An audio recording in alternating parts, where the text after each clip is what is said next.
በስመ አብ ወወልድ ወመንፈስ ቅዱስ አሐዱ አምላክ። ሐምሌ 27 በዚች ቀን ተርኑጥ የሚባል አገር ሰው ቅዱስ አሞን በሰማዕትነት አረፈ። ይህም ቅዱስ ወደ ላይኛው ግብጽ በሄደ ጊዜ የቅዱሳን ሰማዕታትን ግፍ ተመለከተ። ወደ እንዴናው ገዢ ወደ አርያኖስም ቀርቦ ክብር ይግባውና በጌታችን በኢየሱስ ክርስቶስ ታመነ። መኮንኑ ታላቅ ስቃይን አሰቃየው። ስጋውን ሁሉ ሰነጣጠቀው። ረጃጅሞች በሆኑ በተሳሉ በብረት ችንካሮችም ቸነከሩት። ጌታችን የሚያጸናውና ያስታግሰው ያለ ጉዳትም በጤና ያስነሳው ነበረ። ከዚህም በኋላ በዚያ ያሰቃዩት ዘንድ ወደ እስክንድሪያ ከተማ ሰደደው። ክብር ይግባውና ጌታችንም ለእርሱ ተገልጦ መታሰቢያውን ለሚያደርግ ገድሉንም ለሚጽፍ ስሙን በሕይወት መጽሐፍ እንደሚጽፍ ቃል ኪዳን ሰጠው። ይህንንም ቃል ኪዳን ከሰጠው በኋላ በታላቅ ክብር ወደ ሰማይ አረገ።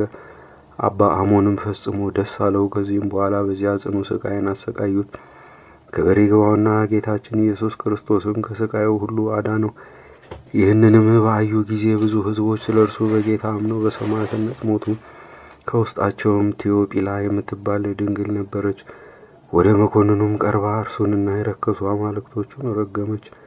ክብር ይግባውና በጌታችን ኢየሱስ ክርስቶስም ታመነች። በእሳትም ውስጥ እንዲጥሏት አዘዘ። እሳቱም አላቃጠላትም። ከዚህም በኋላ ራሷን በሰይፍ ቆረጡ። የሰማዕትነትንም አክሊል ተቀበለች። ቅዱስ አሞንንም ብዙ አሰቃዩት፣ አባለ ዘሩንም ቆረጡ። ከዚህም በኋላ ራሱን በሰይፍ ይቆርጡ ዘንድ መኮንኑ አዞት ቆረጡት። ተጋድሎንም ፈጽሞ የሰማዕትነት አክሊልን ተቀበለ። ለእግዚአብሔር ምስጋና ይሁን። እኛንም በዚህ ሰማዕት ጸሎት ይማረን ለዘላለሙ አሚን። በዚችም ቀን የነቢዩ ሕዝቅኤል የራእዩ መታሰቢያ ነው።